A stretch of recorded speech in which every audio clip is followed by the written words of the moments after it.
to those of you at home also for joining us.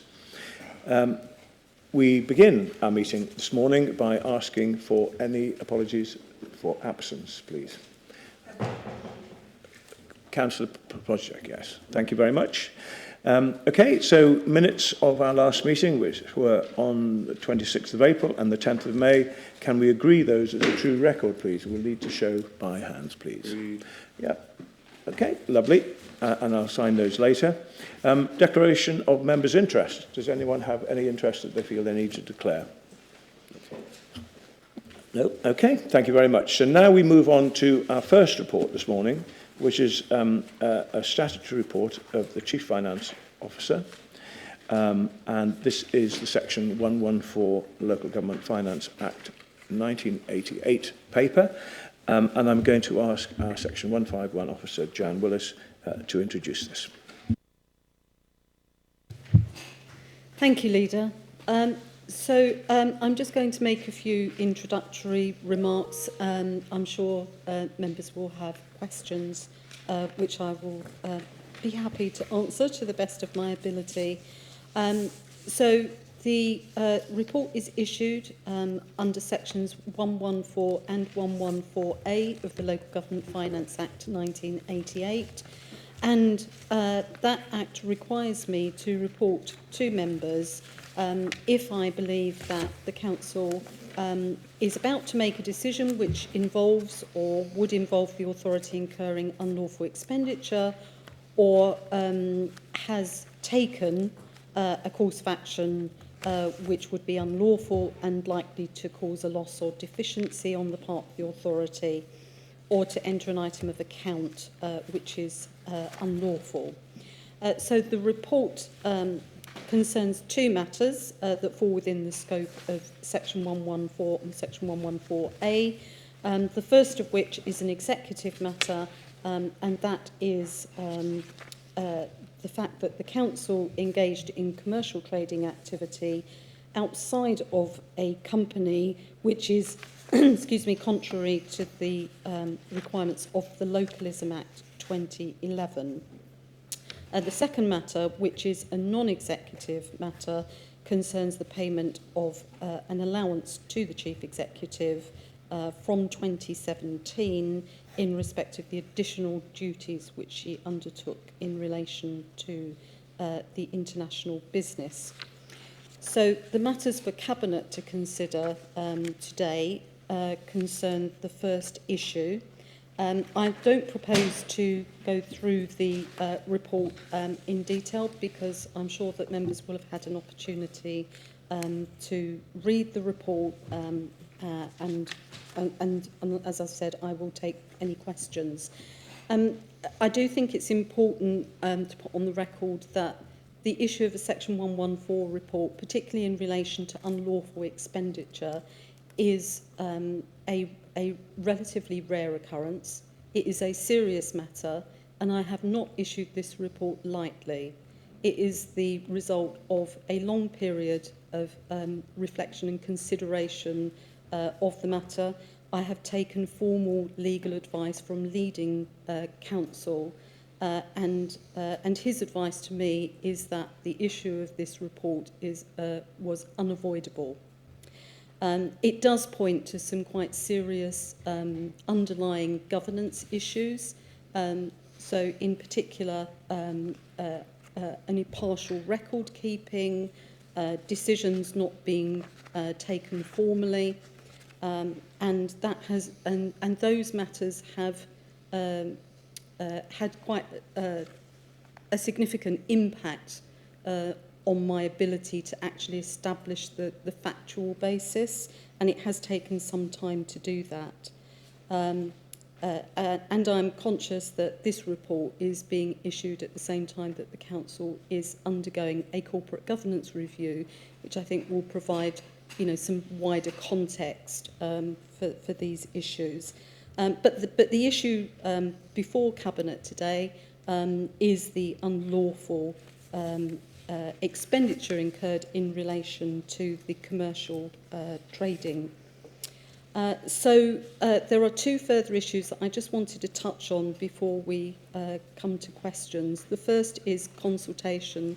I'm required under the provisions of the 88 Act to consult with the other statutory officers, so that is the Head of Paid Service and the Monitoring Officer.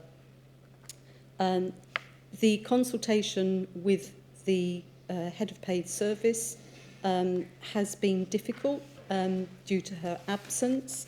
Nevertheless, I have consulted to the best of my ability, and I am aware that further responses have been circulated, or further comments have been circulated by the Head of Paid Service, and I have reviewed those further comments that were submitted after the close of the consultation period, and they do not change my view that the Council has acted ultra vires in relation to the commercial trading activity, and that the associated expenditure is therefore unlawful.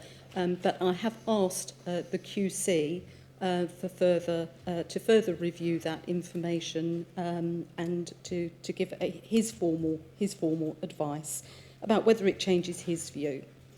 The second issue that I just wanted to clarify, there have been a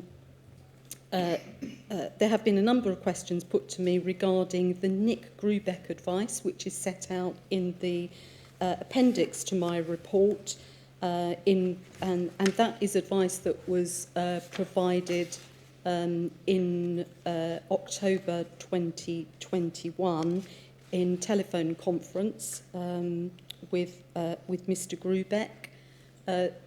Again, the issue there that was put to Mr. Grubeck was powers that the council could have relied on that would have made that activity lawful. He drafted a letter to share with the external auditor which contained his advice. It was a rather tenuous argument, and he fully acknowledged at the time that it was a bit of a reach, but nevertheless I shared that with the external auditor. We discussed it and we both agreed that it would not stand up to serious scrutiny, and therefore a formal written advice from a QC was required, and I subsequently took that advice. So I just wanted to clarify the status of that Nick Grubeck advice for members, as that seems to have been something which required some clarification. So with that, Nida, I'm going to stop there and take any questions that members may have. Thank you very much for that. I'm going to ask Councillor Wearmouth, who is the Cabinet Member for Finance, Governance and Corporate Services, just to give a few opening remarks, and then I'm going to open it up to Cabinet Members for questions to the 151 officer. Thank you, Chair. And I think that the first thing to note is a huge thanks to the 151 officer, Jan Weathersand, to the monitoring officer and others for a significant amount of work that's gone into this. It hasn't been something that's just popped into the inbox a few days ago. This has been a long-running question. Information's been inextricably difficult to obtain, in my view. And that has been disappointing, but it hasn't been for the lack of effort from the finance officer, from the monitoring officer in trying to tackle this. Ultimately, I will be urging, and I'm sure that it will not be difficult to convince the Cabinet to adopt the recommendations in full of this report. It's important that having become aware of this unlawful trading and activity, that we make sure that the lessons are learnt, that we make sure that it's never repeated, and that the proper governance is in place within the Council. Yes, thank you very much. So I'm going to open up for questions now. John Riddle. Thank you, Leader.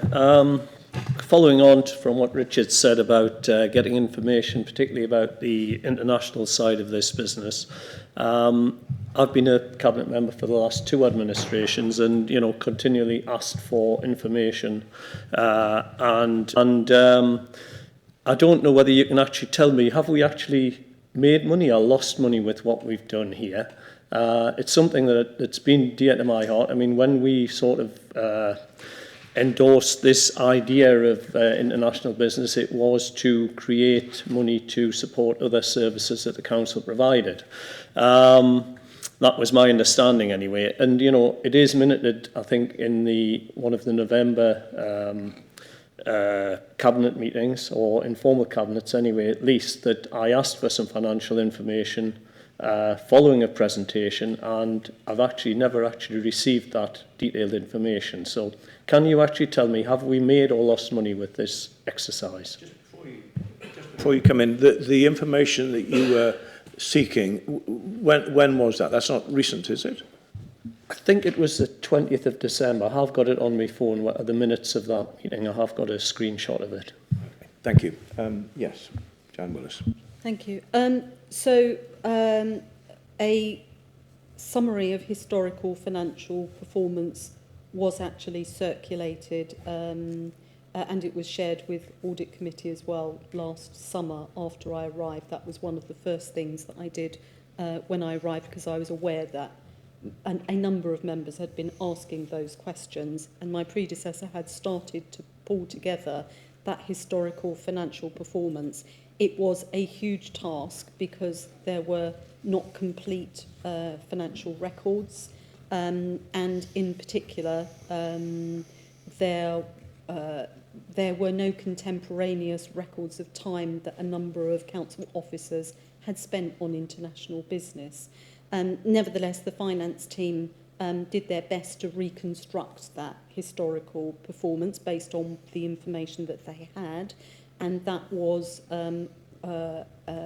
validated by internal audit, who looked at all of the assumptions and the approach that had been taken, and they issued an opinion that it was, in their view, reasonable.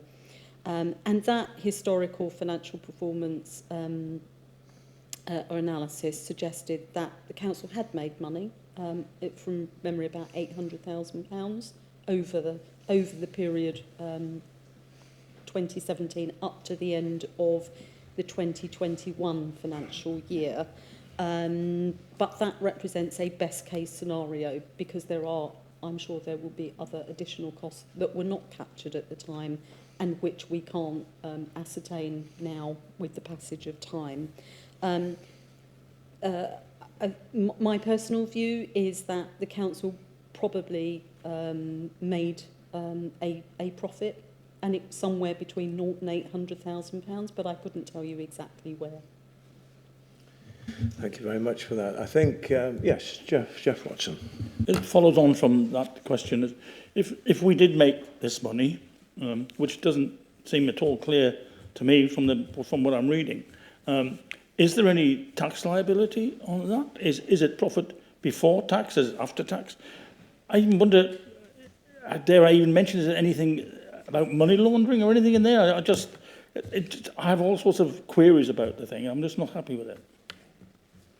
So my report concerns the lawfulness or unlawfulness of the activity, and therefore the expenditure. There will be a whole host of issues that need to be further investigated and clear what the financial position is, but also so that councils, where they are competing with other commercial operators, are doing that on a level playing field, and therefore any profits are subject to corporation tax. Now, we will need to have some conversations with HMRC about whether there is any tax liability, but given that there wasn't a legal entity and the council itself is not subject to corporation tax, I think that's unlikely. But I am aware that other councils that have found themselves in a similar position have voluntarily paid the tax the corporation tax that would have been due had it been undertaken via a company, and that is something we'll need to consider. But it is hugely complicated by the fact that, as I just said in answer to Councillor Riddle's question, we don't know what the actual trading position was, and there would have been losses in the early years to offset against profits in the later years. So the short answer to your question is, I don't know, but we'll have to do some further work on that. I mean, I think, Leader, all of us would say that we want to do everything that is legal and proper, and if we owe tax for something that happened, we should pay it, as everybody else has to do. Thank you for your explanation. Indeed, thank you. I've got Wendy Patterson, and then I've got Guy Renner-Thompson. Thank you, Leader. Jan, it's just in regard to unlawful expenditure. As a former parish clerk, and I know there's no comparison in regard to the size of the authority and a parish council, but you keep spreadsheets of all the payments that come in and spreadsheets for the payments that go out. So I just wondered why we couldn't track these payments. Well, we do have partial records. So some things have been recorded on separate cost centres in the council's general ledger, and we were able to analyse those transactions.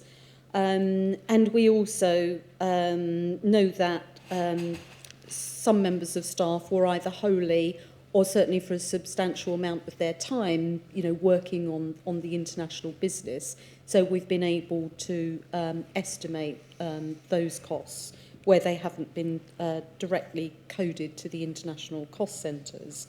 But there are, wider costs. Other people spent staff time, on dealing with legal matters, financial matters, whatever, and that hasn't been separately captured. So, I can't tell you how much time, the finance team spent, or how much time the legal team spent, providing financial and legal advice on the business, and also there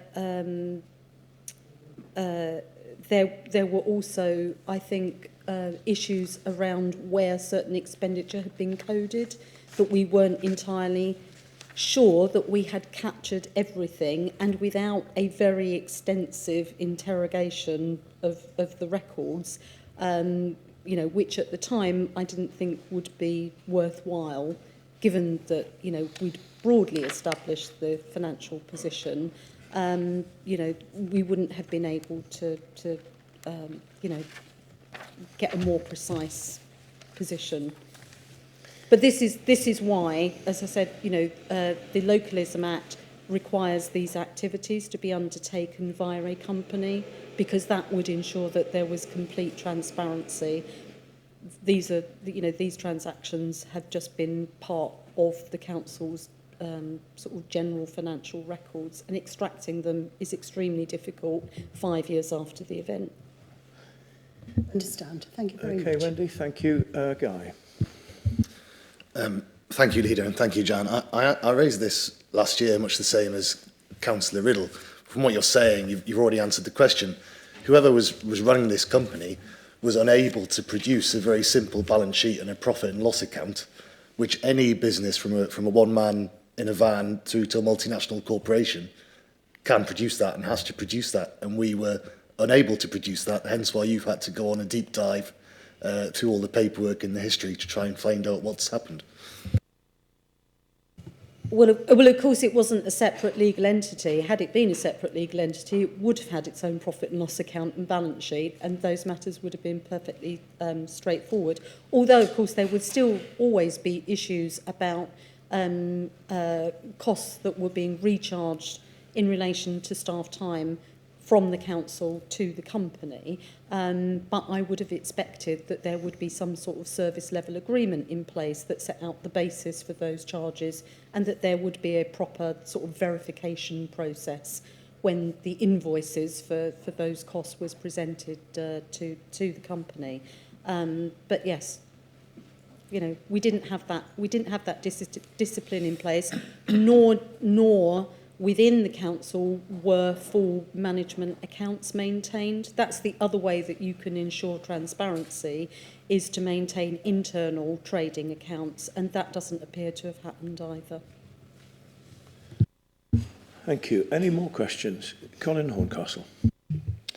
Thank you, Leader. Just two quick questions about the relationship with the NHS Trust. First one is, when did the relationship with the Trust finish? And the second one is, what was the financial arrangements with the Trust? Did they receive some of the, it's been said this morning there was a profit made, did they receive some of the profit and did they put in to help with officer costs? I'm not able to give a complete answer to your questions, Councillor Horncastle. And that is a further piece of work that we need to do to account for or to ensure that the financial transactions between the council and the trust have been properly accounted for, and some form of reconciliation is going to be needed. I believe that the trust formally withdrew from the arrangement in 2020, but my understanding is that they took a backward step and the council assumed sort of the primary role at some point prior to that. But that's, you know, in terms of understanding exactly what the transactions were between the trust and the council, there's still some further work to be done there. Okay. Richard Wearmouth. Thank you, Chair. So my question's about the inception and so on of the sort of this entity and so on. And there's confusion on this. It seems that it happened under the previous administration, the previous Labour administration, that is. Do you understand when it came into being, how it came into being, what processes that administration took it through in order to ensure it was regularised as to the best of their ability? Was there any process that was gone through? Because I can't help but think that a lot of that just stems from that particular time and period. When do you put something right? At the start? Thank you. So the first discussions, I believe, took place in 2016, and there was an approach from UK Trade and Investment to the trust and the council at that point, and the initial activity was done very much on an informal basis.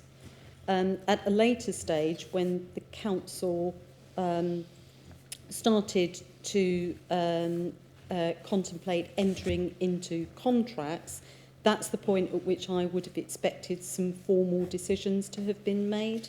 But I couldn't find any record at any point that any formal decisions, i.e. by Cabinet or Council or any officer or member of the executive acting under delegated authority,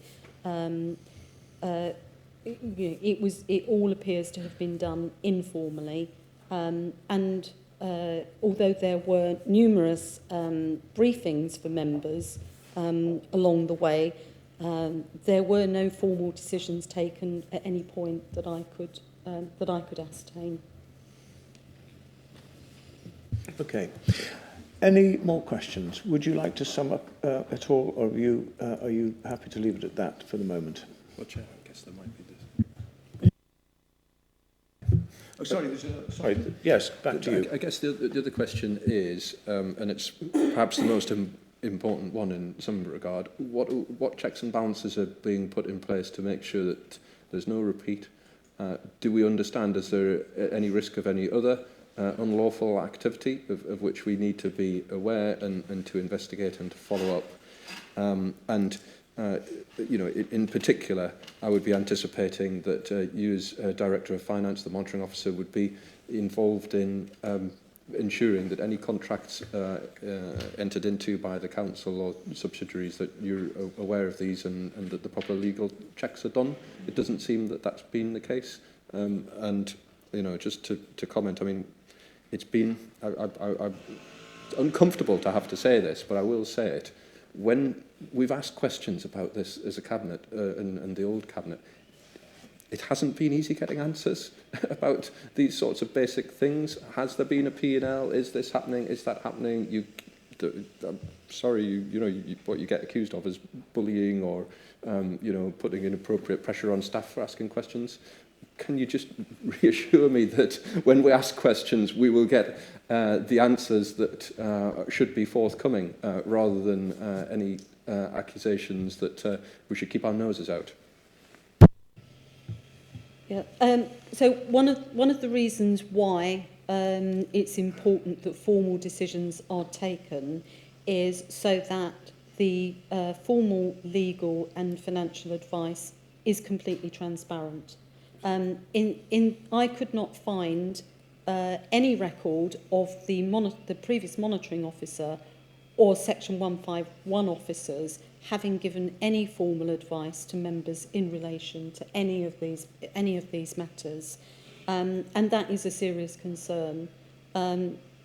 So going forwards, certainly I think we need to be really clear, before the council enters into these types of arrangements, that a formal decision is required, and financial regulations and the finance and procedure rules are actually silent on this point. So, just being really clear about that, I think, will be helpful. And when a formal decision is taken, that will be taken in the light, of proper advice from the monitoring and Section 151 officers. Sorry. Thank you. Obviously, that's the answer that I would hope for and anticipate, and should always have been the case. And just to conclude my remarks, thank you, Jan, for the work that's been done on this, for bringing the transparency that should be there to the fore. Whilst it might make for difficult questions and uncomfortable reading in some parts, and the extraordinary nature of receiving a 114 notice, not something that I anticipated receiving as a councillor, and very few councils do receive it. It's nonetheless something that we embrace in terms of the recommendations, which I mentioned at the start, and thank you again for your work. Yeah, having read the report carefully, I'm of the opinion that I agree with what you're saying, there's been unlawful activity. Apart from possible tax liabilities, are there any other penalties that this council can suffer because of this unlawful activity?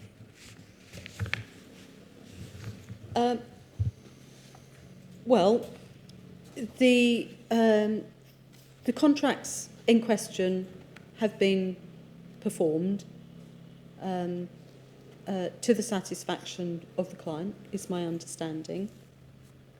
As I said previously, I don't believe that the council has incurred any financial loss, and the position has been regularised with the establishment of a company. So other than working through the potential tax implications, I don't envisage any significant risks, other than the reputational damage that's been done, reputational damage in the widest sense. It's not just a question of sort of public trust, but also the trust of other people who the council does business with, our suppliers and partners. So I think that's going to be the biggest consequence of this particular issue. As for whether there are other instances of unlawful commercial trading activity taking place. You know, the recommendations in the report do address that is a piece of work which I will undertake in consultation with the monitoring officer, just to provide that assurance that there are no other instances. Yeah, again, I agree with that. I think it's reputational is very important to us, and I'm sad that this has happened the way it has, but thank you for that. Good. Okay. So we need to summarise. I'm not going to make any comments on the particulars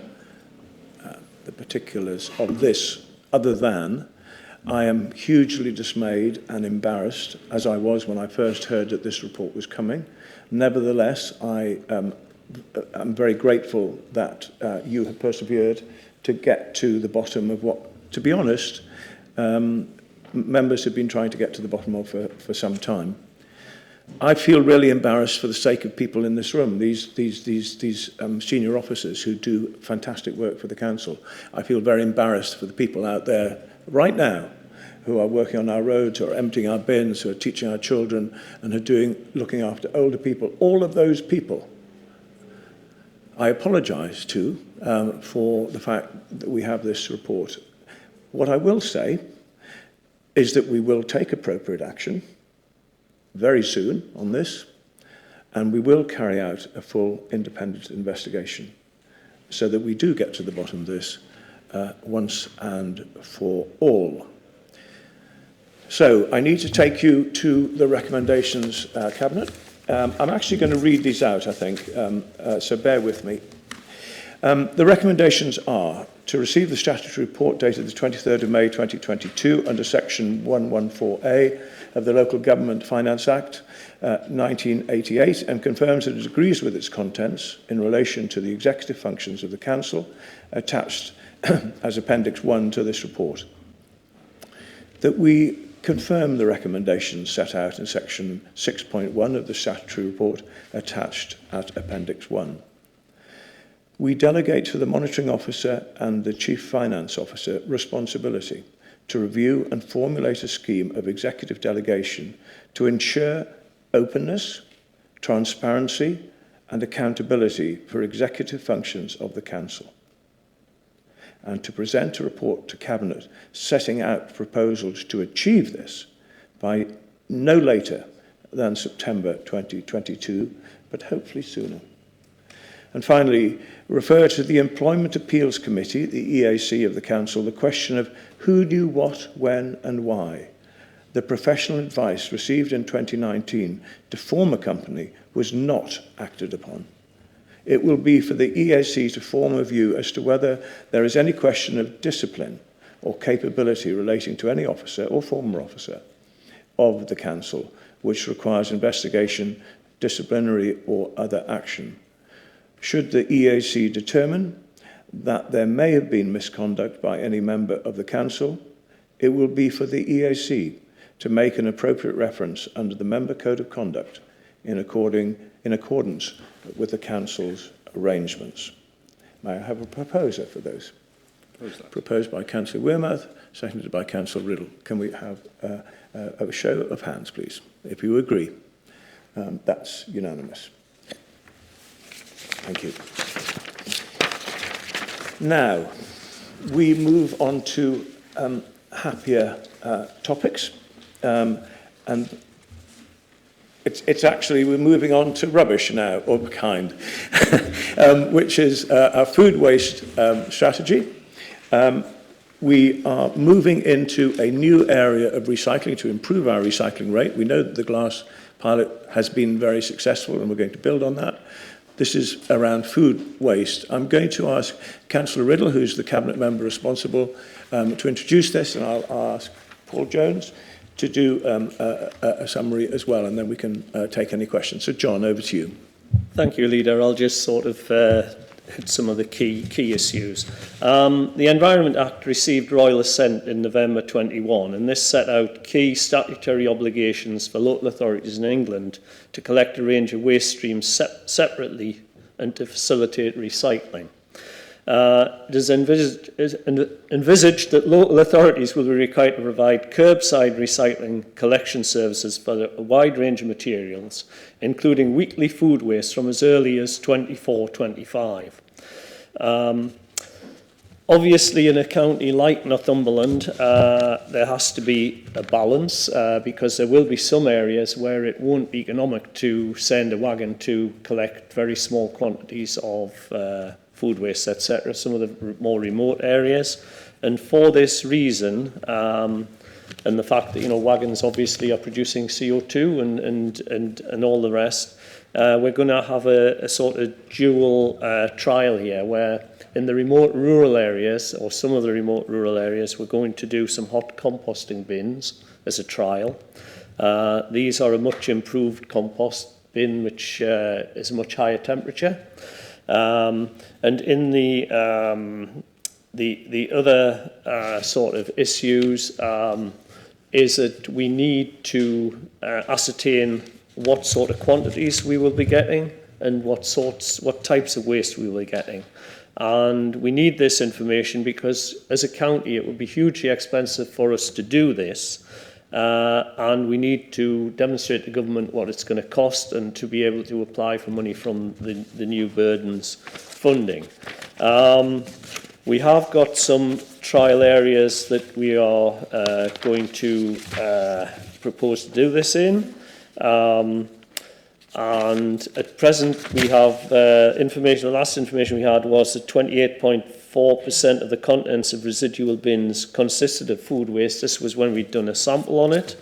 And we are talking about, following on from our very successful glass recycling pilot, the areas which we are hoping to cover for food waste collection cover parts of Pegswood and Lancaster Park, Morpeth, Hebron, Longhurst and Upham. We're also talking about doing more rural composting in, I believe, Gilsland, Elston and Chatton. So, we want to see how this works. But I'm sure Paul will give you all the ins and outs of this. I've just given you some headlines. Excellent. Thank you. Paul? I think Councillor Riddle's provided a very comprehensive summary, so I don't intend to go through the level of detail to that extent. I think the key things I'd just really like to highlight are that this is effectively an obligation on all local authorities in England now that's been determined through the Environment Act 2021 receiving royal assent. So we know it's an obligation, we know it's coming. What we don't know yet is the detailed regulations to actually enact the provisions and what the obligations are in detail on the local authorities in England. But clearly we need to prepare for this. It's essential in relation to food waste in particular, which is probably the most challenging of curbside recycling services to provide to households, both due to the nature of the collection activity itself, where you require obviously a segregated vehicle and the containers and like around that, but also the level of active participation by households.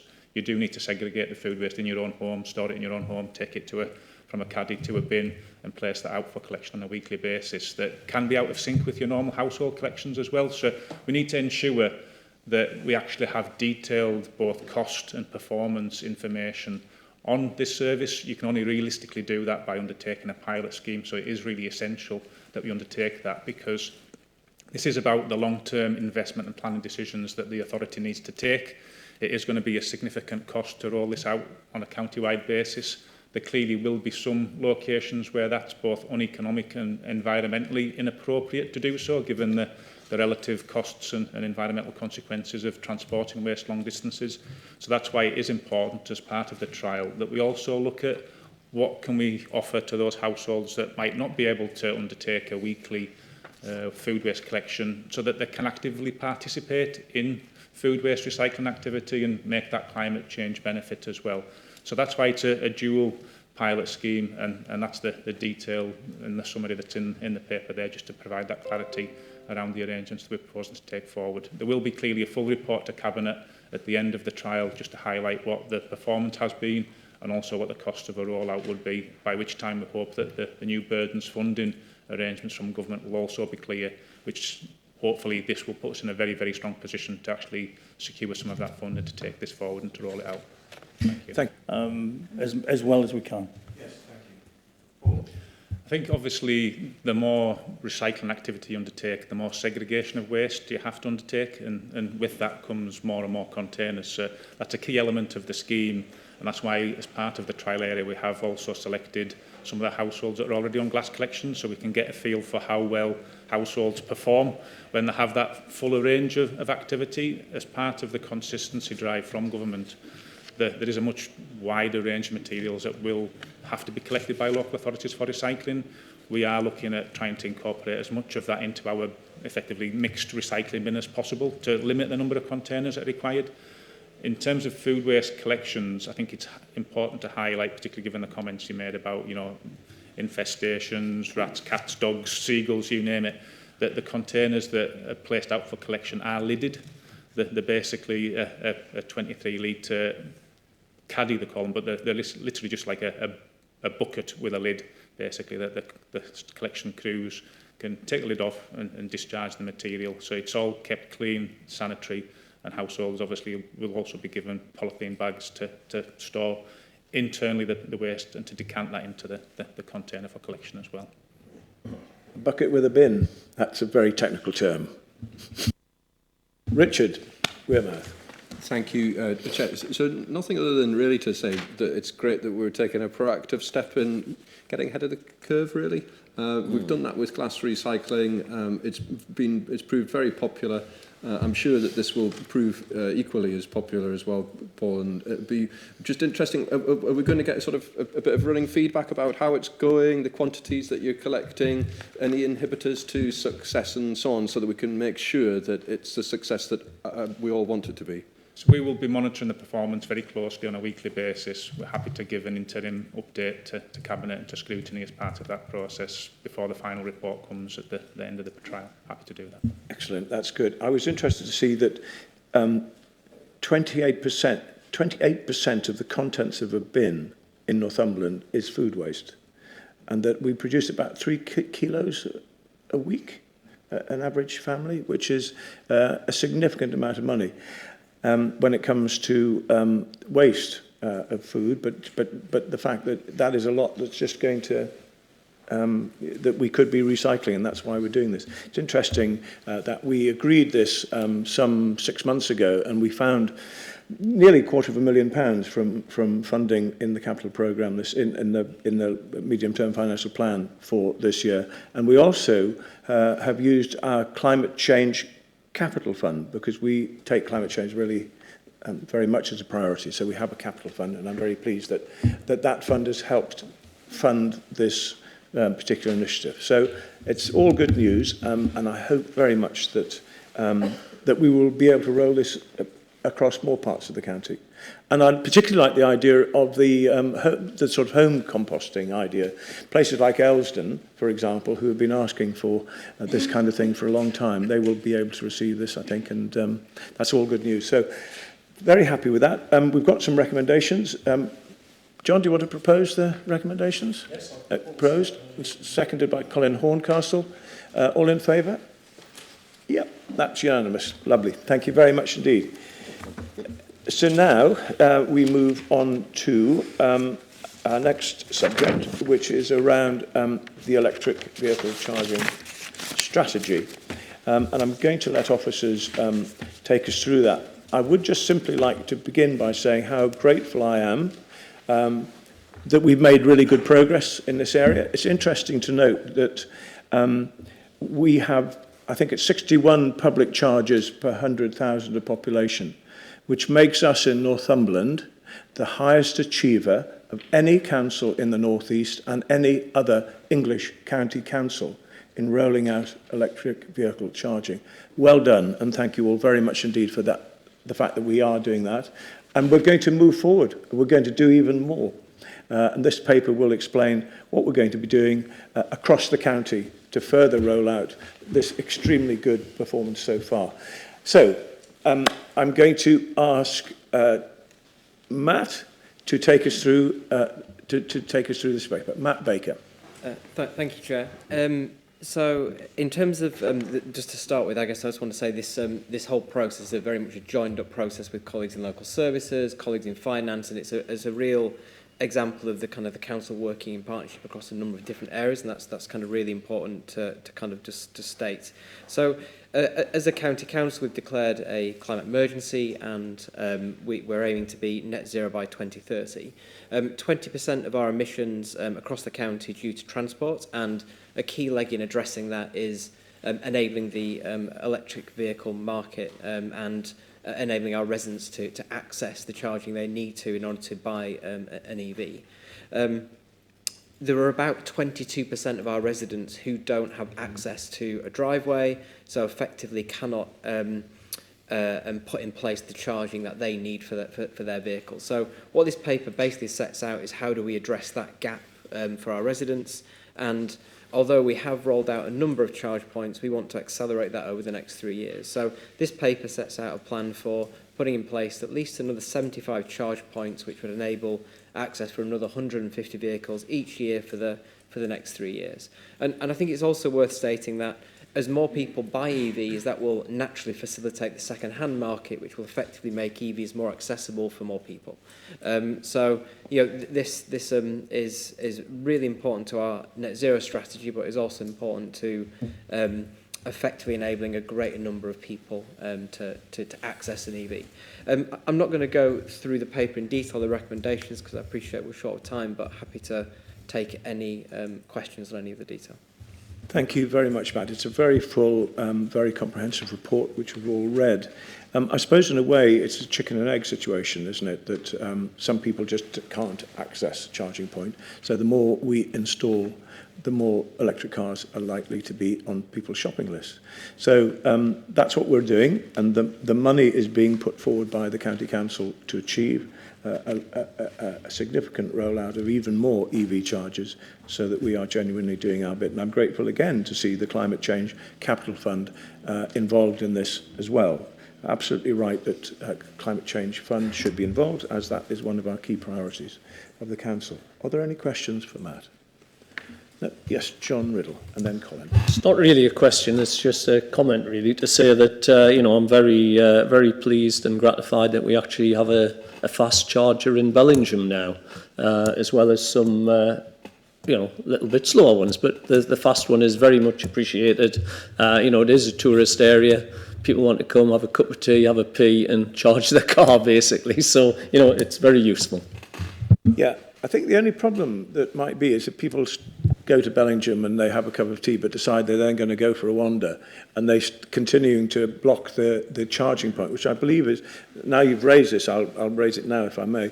There is a little bit of an issue about that, I think, that some drivers do block the charging points. Have we thought about how we might try and address that problem? Yeah, I can. I mean, we don't have a definitive answer yet, but I think this is a problem that lots of councils, lots of organisations are facing in terms of people blocking charge points. So there's a number of ideas sort of out there at the moment, including, instead of charging for the power that you consume, charging for time, like you would on effectively kind of car parking tariff. So I guess there's a number of sort of behavioural things that we need to now try and explore, especially as more people buy and take up EVs. So I think we need to work out what the answer to some of those things are, and there's a number of solutions we could tap into. The really exciting thing about lots of things to do with climate change is, you know, this is a collective problem, so it's not a problem unique to Northumberland County Council. It's something which we can see other areas and see how they test and do things. So not a definitive answer, but we do know it's an issue, and we recognise that. It is an issue, and I was at Cramlington just last week, and there was a car parked there and regularly parks there charging up, but actually isn't charging anymore and blocking it for people that want to use it. So I do think we actually need to have perhaps a paper come to us fairly soon on what the options are. I've gone off the subject completely. Sorry about that. Colin. Yeah, just a similar comment to John made. The County Council installed one in the village of Allendale last year. And I actually had a meeting in Allendale yesterday with some housing officers, and they actually came and plugged into it. So there you are, it was really joined up. Indeed. Thank you. We always think about Allendale and how we can please the people that live there. Jeff Watson. Very quickly, I'm just pleased to see that when we design car parks, we are automatically, by the looks of things, putting in electric charging points. Well done. That's what we need to do. Thank you. Good. If there are no more points or queries, can I just say... yes, John. I have got one other point because, I think when we started this, we had another company installing these charge points for us, but I believe we're now doing it all in-house. I think the expertise we have in-house and the quality of the work that we do in-house far exceeds that of what we were getting before. I just think that should be recognised and, thank our staff for that. Matt? Yeah, I agree with Councillor Riddle. I think the crews and the teams in local services specifically who do that work are leading in being able to do that. I think the other thing which is really important to note about that, and we do talk about it in the paper, but it's for reassurance for the Cabinet, we need to work really closely with elected members and community groups and parish and town councils to make sure that the charge points are put in the right places for the communities, and that includes the actual works and the kind of the execution of that, which is much more efficient and cheaper for us to do as the delivery partner, if you like, as the local authority. And that's something we've learned over the past sort of 18 months through a pilot we've completed with some external partners. Good. Okay, so all good news. So here we are. We're investing more in more electric vehicle charging points. Would you like to pose this, Councillor Riddle? Are you going? I will certainly. Okay, seconded by Councillor Wearmouth. All in favour, please. That's unanimous. So thank you very much indeed for that report. We now move on to the financial performance 2021 to 22, the provisional outturn, which in language I understand means how's the money doing, and are we being really effective with running the council as far as finance is concerned? And I'm going to ask Richard Wearmouth to answer that question and introduce this, and then I will then ask Jan Willis to talk to us about the report. Thank you, Leader. So, in answer to that question, and it's an important one as well, the Council's performing very well in terms of its financial performance, in no small thanks to, obviously, the portfolio holder and the Leader, but in particular the Finance Director as well. We have, and currently are projecting a underspend of £14.5 million. And the nature and reason for that are addressed in the report itself and the body of the text, which I won't go through at length. In terms of, therefore, how we account that and what we do with that in terms of our wider budgets, we are, as you might imagine, being prudent and identifying some things that we potentially would like to spend that money on, and then other places where we may need some attention. So in no particular level of importance or otherwise, you will note in the report recommendations, which are lengthy, an additional £1 million going into the Regen Development Reserve, to assist in economic works, and as you are not shy in telling us, one of those three core priorities for the Council is to make sure that we create jobs and facilitate investment, because with that we all thrive together. So £1 million going into the Regen Reserve.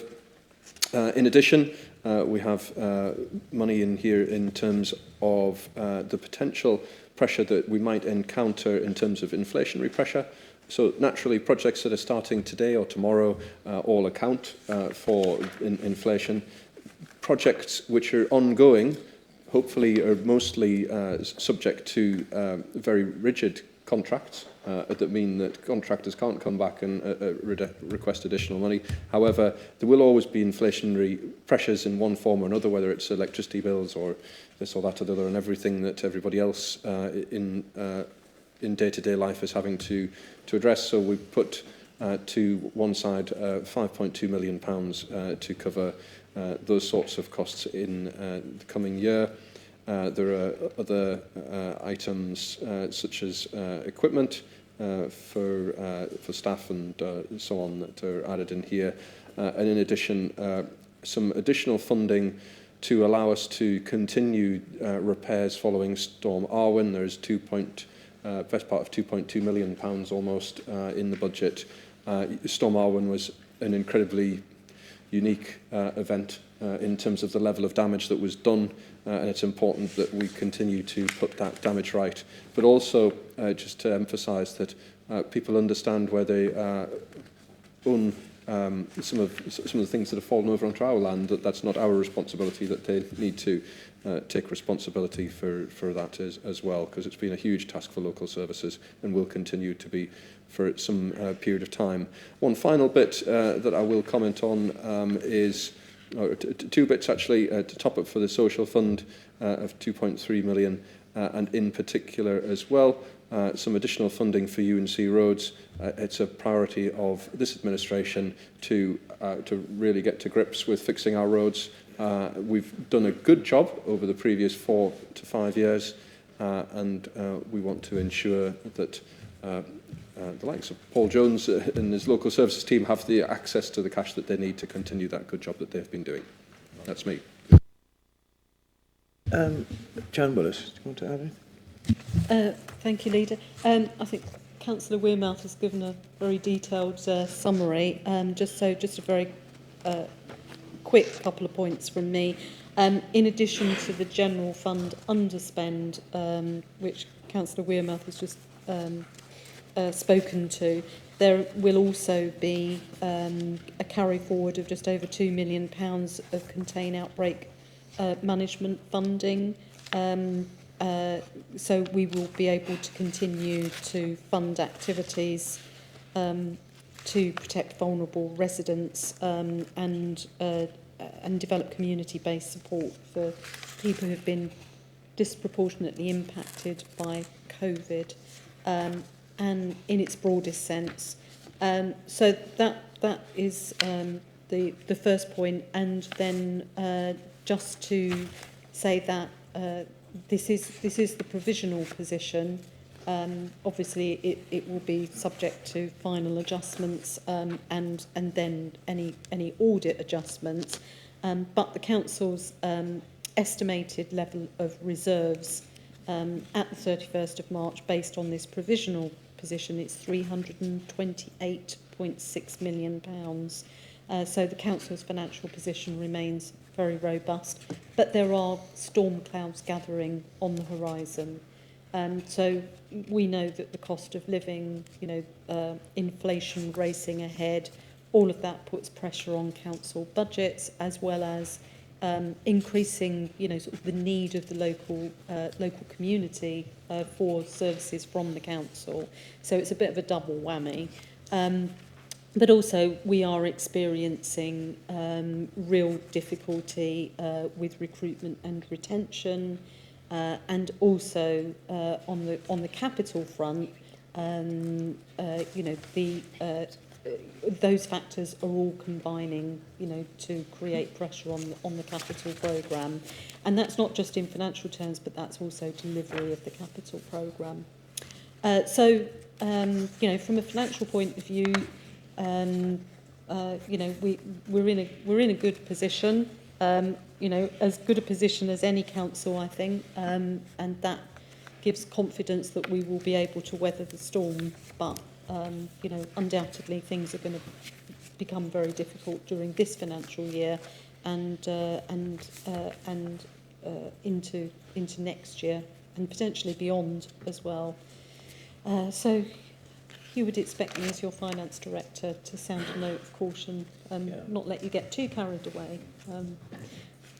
No, but it's always nice being slightly carried away. Yes. No, I fully expected you to do that. I wouldn't expect anything else, and I thought you would say prudent somewhere, but you didn't. So you did, though. I think I did. Yeah. Channeling my Gordon Brown. I'd like to thank officers for the way you've run your budgets. Thank you very much indeed for that efficiency, yet still providing first-class services. And please continue to do so, because this underspend is going directly to fund our two key priorities, which is to help those people who need our help the most, and to positively support and encourage new business. Both of those underwritten by value for money. And that's really simple priorities for this council and will continue to be for the next 3 years. So that's why I'm very grateful we do have this underspend, that we can actually channel money into those areas where we are going to be able to encourage more business, but also, equally important, to look after people who are suffering in one way or another. And we think that will continue, and it won't just be people, our residents, it'll be our staff who are going to struggle with the potential increases in energy costs and inflation and so on, and also cost of bitumen and, fuel and all the other things that we rely on.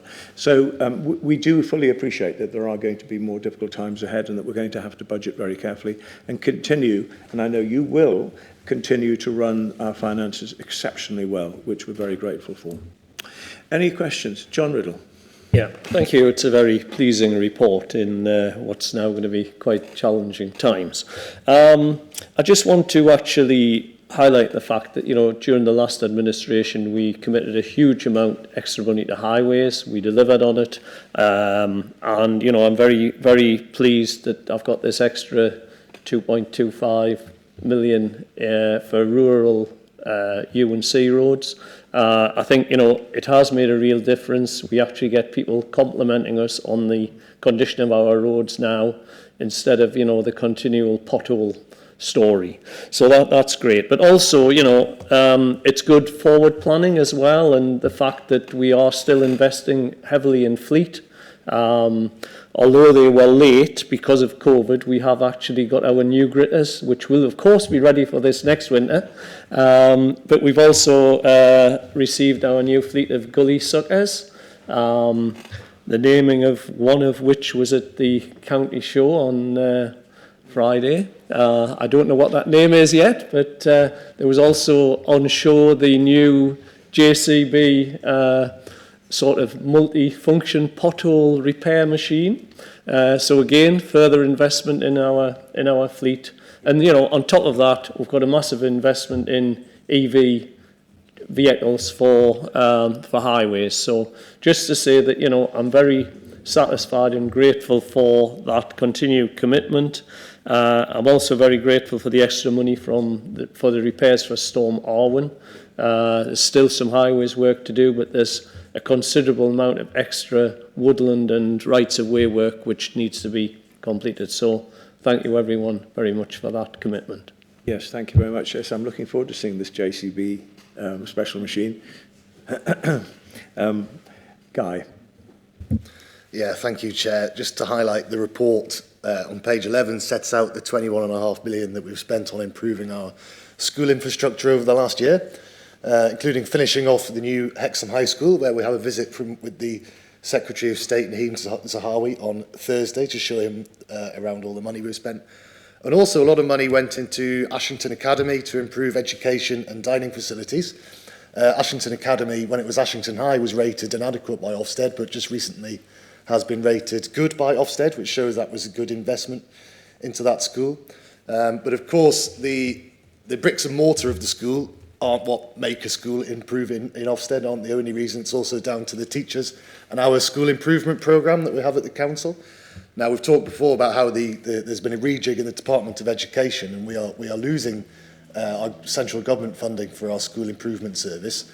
As we're starting to look at the budget going forward, I would like a commitment from us that we're going to continue that service, which has worked so hard to improve the schools in Northumberland. Thank you. Thank you. I'm glad you touched on the Ofsted situation, because we are seeing a hugely improving situation, and thanks to everybody involved in that. Very, very pleasing improvement since 2017. Anything else from anyone else? No? Okay, so the recommendations are there in front of you. Do we have a proposer? Proposed by Councillor Wearmouth and seconded by Councillor Watson, thank you. Are you all in favour? Please show. Lovely. Thank you very much indeed for that. And then we have a summary of new capital proposals considered by the Officer Capital Strategy Group. We have one. Who's going to take us through that? Neil? Or is it John? Or is it Jan? Dip, dip, do. Right, Jan, you take it. I'm happy to introduce them. You can direct any really difficult questions to Neil. Yeah. So there is just one recommendation from the Officer Capital Strategy Group this time, and that is for Cabinet to approve a scheme to deliver a husk bungalow scheme in Felton at the cost of £695,000, subject to a successful funding application to Homes England. Thank you.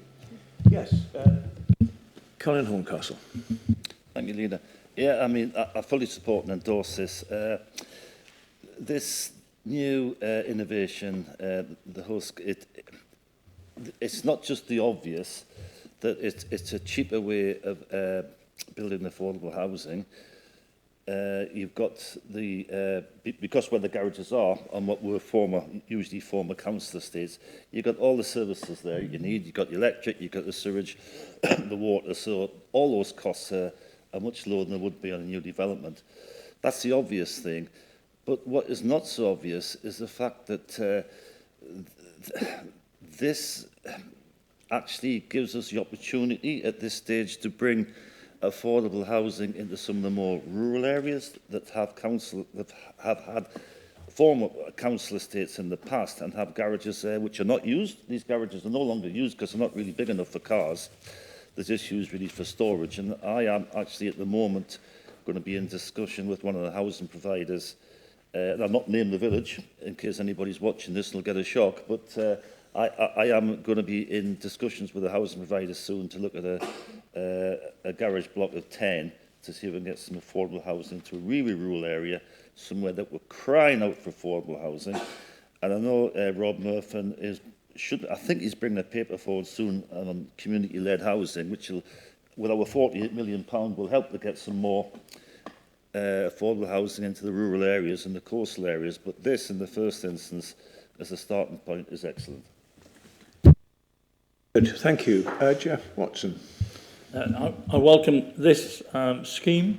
I also welcome the fact that we're getting funding to a large extent for it.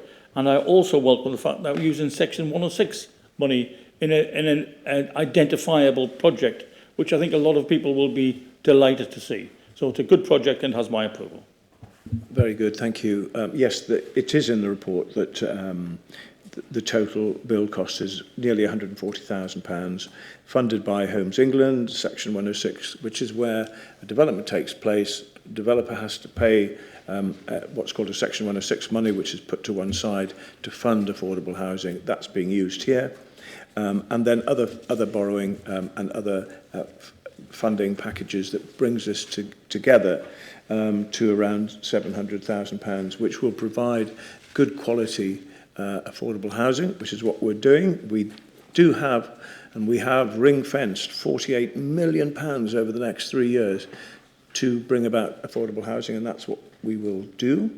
This is a good step forward. We know that Husk is a well-known and a successful type of development, and so we're really looking forward to giving this a start.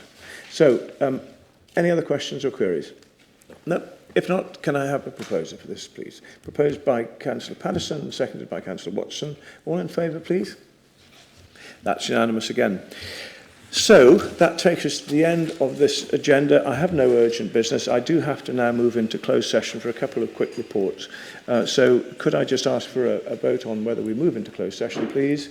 Councillor Watson, seconded by Councillor Paterson. All in favour? I think so. Yes, that's all in favour. So we now move into closed session. Can I thank everyone at home who have watched this and wish you well.